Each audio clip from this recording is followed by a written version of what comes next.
Well, I guess I accidentally wore the right shirt today.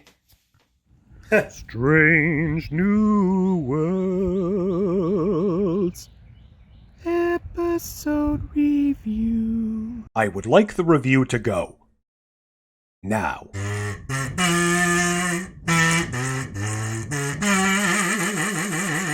Welcome, friends. We're back discussing Star Trek Strange New Worlds Season 2, Episode 10. We are at the finale of the season with no Season 3 in sight due to the strike right now. But before we get into this, there will be spoilers ahead. Consider this your final warning. Now we're cracking on with the show. As I said, Episode 10, the finale, entitled Hegemony. You can probably see where we're going with that title. The Gorn are back. Well, I guess sort of also for the first time, since we never really saw an adult Gorn in Strange New Worlds before, and I do believe we do see one here. However, I can't be sure of that because they never really address who or what it is. Maybe it's an adolescent, whatever, I digress. Let's get into the story. So this picks up where last episode sort of kind of maybe left off with Captain Batel getting that Priority 1 call from Starfleet, and this is where it seems a little odd to me because they're at a colony just on the other side of Federation territory. It is an old Earth colony that is attempting to be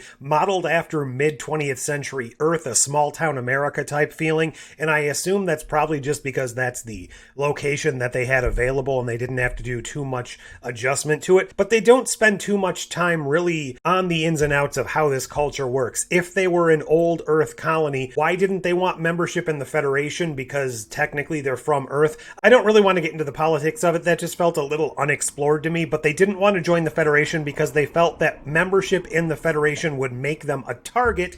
Haha, a bit ironic because they become a target because they're not part of the Federation, so oops, that didn't go so well for them. But we get this first little scene with Batel on the planet, and that's where I say the Priority 1 emergency mission she was sent on didn't really feel all that urgent. So why was it such a standout thing? I'm sure it was just to end the episode with, but if the Gorn attack wasn't already known, why was this such a priority mission? Maybe they had inklings, but if that's the case, I don't really like the fact that they didn't warn her this could be a possibility. I digress once again. This episode has mostly nothing to do with that. After she shows up, the Gorn attack, however, there is a shuttle that crashes to the planet before that happens, which will become important later on because we do get the introduction of a returning brand new character, kind of, sort of, maybe. But I won't get into that yet. So the planet is now under attack by Gorn forces, and the Enterprise is able to get a distress call signal from Captain Patel's people before things go dark. They arrive to the location to find out there's some sort of scrambling interference that does not allow them to get readings, doesn't allow them to send transmissions to the planet, doesn't allow them to beam to the planet. However, for whatever reason, this interference doesn't impact messages coming from outside the interference, which I'm pretty sure isn't how interference works, but whatever, it allows the story to progress. And they get a message from Admiral April who says the Gorn have sent a message to the Federation or to Starfleet, I'm not sure which it is,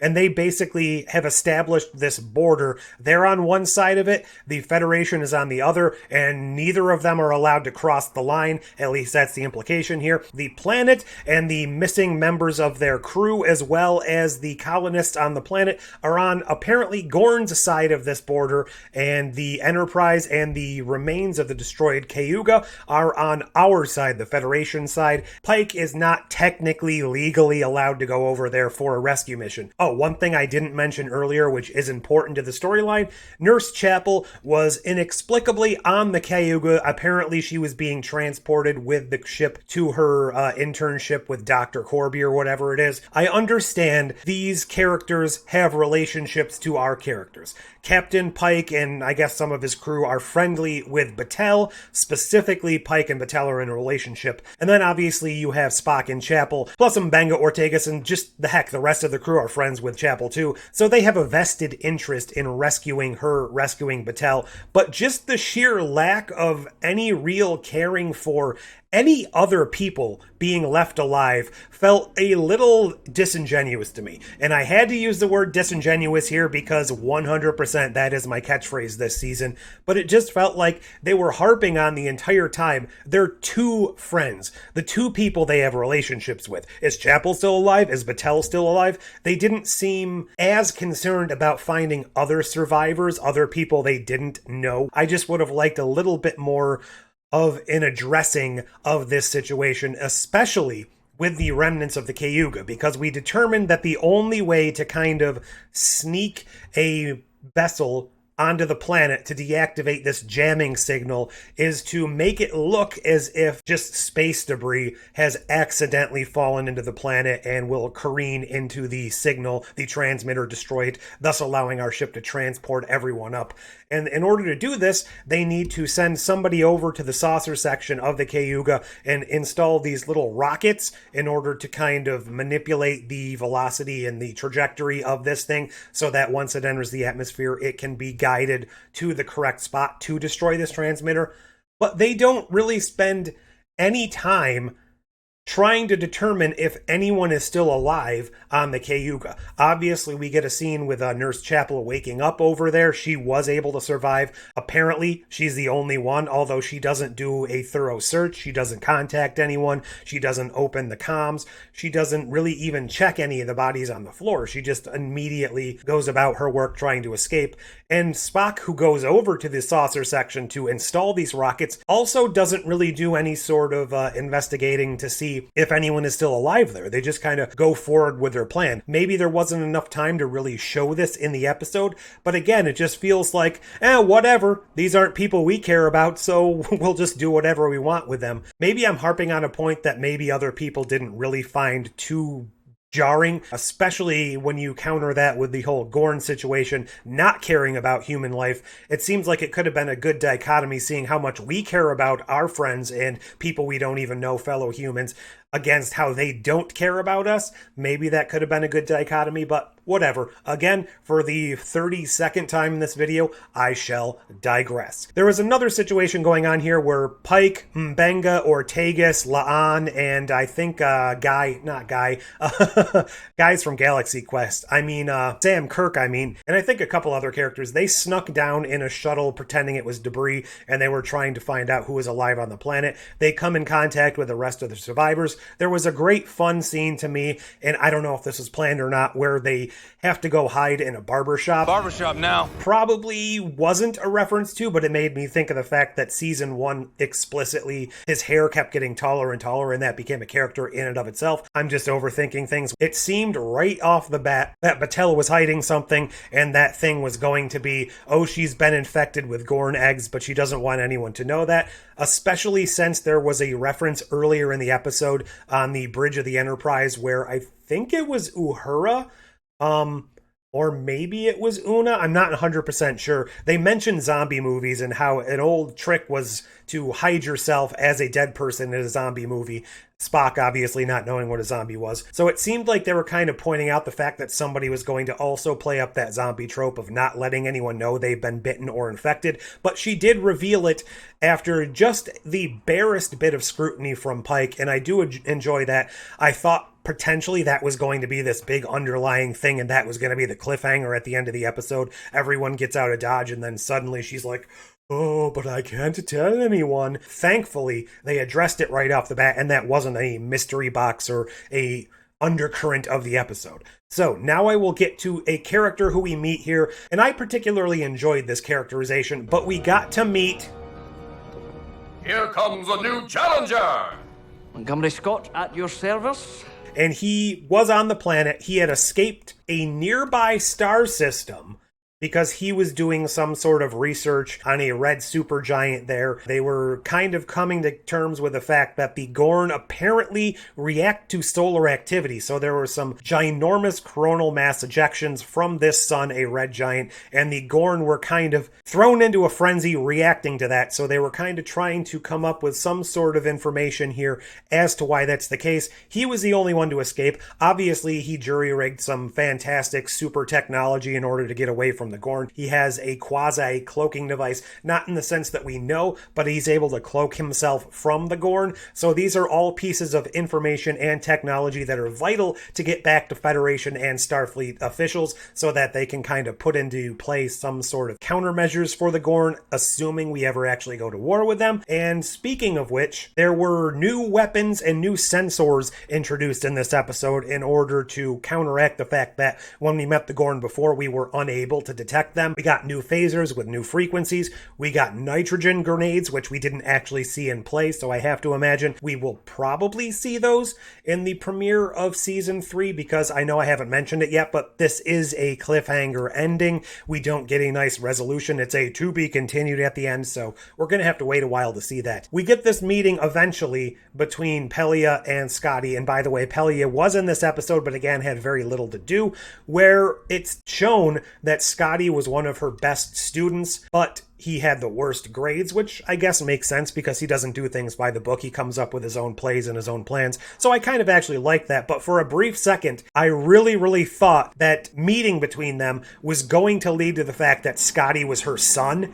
And I was really kind of on the edge of my seat thinking, oh God, please don't do that. Even though I like Pelia, I don't like the fact in Star Trek when they kind of go back and make other characters connected to each other. It just makes the universe seem a lot smaller. So I'm glad they didn't do that. It made sense that he was her student because she was this grand engineering teacher in school. And the fact that I originally thought she was going to leave the Enterprise and recommend this Scottish student of hers as a replacement kind of isn't what I predicted, but it's similar. At least they had some sort of connection, so I guess I'm not completely wrong on that front. The crew of the Enterprise, especially the ones who stay back, but even before they kind of split off into teams, it was nice to see all of these characters actually doing the job of a Starfleet crew on a Starfleet vessel during a mission. And I know that sounds kind of, well, duh, but in this season particularly, we've seen precious little of that.